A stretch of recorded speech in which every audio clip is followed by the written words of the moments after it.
ผมได้ยินไผเนาะว่าแล้วก็ทว่าหมา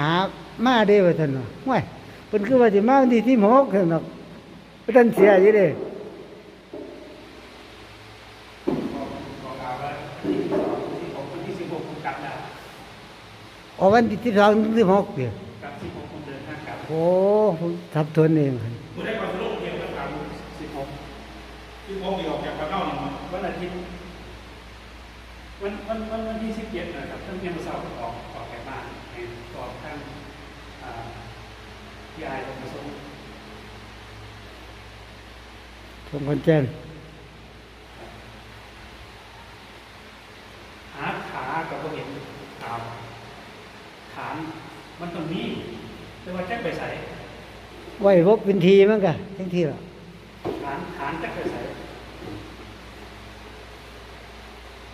ถ้าพี่ผมเรียนไทยลงข่าวของCNN สำโรงซิตี้ยิงก็